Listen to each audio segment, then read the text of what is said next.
Welcome back to Cooking with Ash. Today in the kitchen, I will be showing you step by step on how to prepare these delicious berry cream cheese bun. It's a favorite in my home and I'm so excited to share this recipe with you. So let's get baking. So to start preparing our delicious bun, here I have some milk and the milk is room temperature. It's nice and warm. So I add it in. I'm gonna add my sugar. And I'm gonna go ahead and dissolve this, mix the sugar in. Whisk, whisk, whisk. And now I'm gonna go in with my yeast and let the yeast bloom. I'm not using dry active yeast, I'm using the rapid rise yeast. You don't have to do this process, you can just add everything together. But you know, I have a few minutes, so I'm just going to go ahead and add these and let it sit in this milk mixture and bloom. You wanna mix it in. Let my yeast bloom nicely. I'm gonna go in with 1 egg. You don't have to beat the egg, but I beat it up. In goes my flour, and do bear in mind everything I'm using will be listed in the description box below for your convenience or at the end of the video. So I put my mixer on and I'm gonna let this, everything work together and incorporate. This is going to take probably about a few minutes. I'll do this for like about 5 minutes or so until the dough comes together. Then I'll add some room temperature butter to it. My dough's been kneading for about 2 minutes now. I'm gonna go in with room temperature butter and add it here. And I'm gonna let that incorporate in nicely and let this knead for another 3 to 4 minutes. As you can see right now, there's some separation with the dough and the butter. That is totally fine. Do not panic. This is going to mix and incorporate. This is why I said leave it to go for at least 5 minutes so it's incorporate nicely and everything is nice and smooth. I'll show you the end product, what it should look like. As you can see, the dough is coming together nicely. The ends are starting to get very clean. Everything is picked up. You know, this this cake mixture, understand the assignment. Back in the days when your grandmother said when you knead the flour and the bowl must be clean and you know it's a proper kneading, this thing understand the assignment, okay? She grandmother proper teach you the trick. So I'm gonna stop this and I'm gonna show you the consistency. It's been about 5 minutes now and this is the consistency you're looking for. Nice and soft but not sticky. Very beautiful. So what I'm gonna go ahead and do, I'm gonna go ahead, take this out and I'm gonna leave it right in here, form it into a nice smooth ball, cover it and let it poof for about an hour. We have this nice and smooth. I'm gonna go ahead and cover this and let it poof. Let's go ahead and prepare our cream cheese filling. I have my cream cheese room temperature. I'm gonna go ahead and add powdered sugar. Get all that in there. I'm gonna add a little bit of vanilla to give it that nice flavor. And then I have some custard powder here, a little bit of custard powder. What I'm gonna go ahead and do is I'm gonna go ahead and add a little bit of water to it to make like a slurry and help this incorporate nicely into the cream cheese mixture. I had a brain freeze moment. You can use a spoon. My fingers are clean, okay? I just washed my hand to do this. Now I'm gonna go ahead and add this here. If you don't have custard powder, you can go ahead and add some cornstarch or you can add an egg here. What that helps, it helps stabilize this mixture and make it very nice and creamy.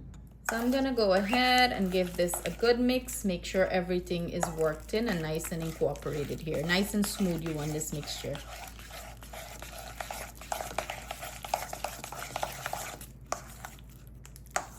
The custard powder gives it a very nice flavor to it. That's why I like to add the custard powder. Put some muscle into it. You can use a whisk. This is why it's easier when the cream cheese is room temperature. It's easier to do it this way. So this is nice and mixed in. I'm gonna set this aside and our dough is ready. You can see our dough double in size and this is what we're looking for. I'm gonna go ahead and punch this down. My favorite part. Now we're gonna go ahead and roll it out into little dough balls and you see how nice and soft it is. It's not sticky or anything of that sort. So I'm just gonna roll it out so, and we're trying to get equal size. I'm trying to get it form up and nice. And now I'm gonna go ahead and cut it.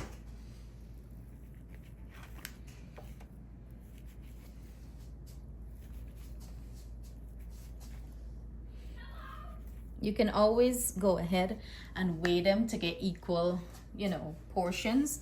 And I think I'm gonna grab my scale and do that. Weigh them to get equal size and portion. You see, these are smaller, this one is big. I have my dough balls. I went ahead and weigh my dough ball out. Every piece is 3 ounces. So what I'm gonna go ahead and do is form them into nice, smooth, round circle like that, or dough ball. Set them aside. Keep repeating the process for all of them. Now that I have all my dough balls rolled out, I'm gonna go ahead, cover it, and let it sit for about 15 minutes, and then we're gonna proceed to the next step. You can see the dough double in size, so now I'm gonna transfer this to my sheet pan, and we're gonna proceed to fill it. So now that my dough is nice and poofy, I'm using a measuring cup here, and I'm just pressing it down. I need that indentation there to put my cream cheese and my strawberry, my raspberry and blueberry filling in it. So you gotta get like a little vessel to put it in.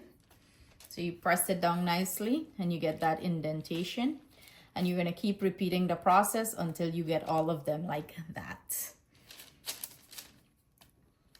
So this is what my berry is looking. I have raspberry here and blueberry. I used the frozen one, and all I did was add a little bit of sugar, like about a teaspoon or so sugar, to balance the tardiness of it. And we're going to proceed with the next step. What I usually do is just baste this with an egg, you know, so I'll have like a beautiful color. Just 1 egg beaten. I'll keep repeating the process. Ahead and add my cream cheese mixture into a regular Ziploc bag, and what I'm gonna go ahead and do is pipe some into the middle here. It's easier this way to do it this way. You don't want to put too much, you just want to put a little bit, because you know you don't want this to bake and overflow. Now that I have all of this finished, I'm gonna go ahead and pop a little bit of these fruits. And you can use, like, you know, the store-bought one. You can use fresh fruit. Well, I'm pretty much using the fresh fruit here. It's just frozen. You can use the canned fruit. You can use jam here, any sort of jam. Ooh, I don't want too much for it to spill. So I'm gonna finish this up and we're gonna proceed with the next step.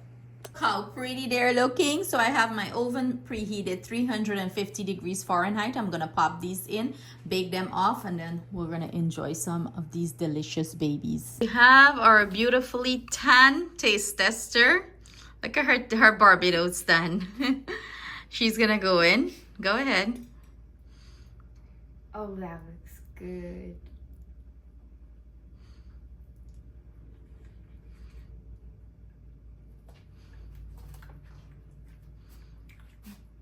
You hear the sound effects? ASMR? What do you see it say? ASMR. ASMR. Bro, every time she makes this, it's so good. She made it before. It's your favorite, I know. I gotta watch you with them because you're gonna, you know, eat more than you're not supposed to eat and nobody else go get. So would you tell them to make it? Highly recommend it? 5 out of 10? 10 out of 10? 10 out of 10. You should have given me 20 out of 10. So there you have it, guys. I hope you enjoyed this recipe. Stay blessed, stay safe. See you soon with another delicious recipe.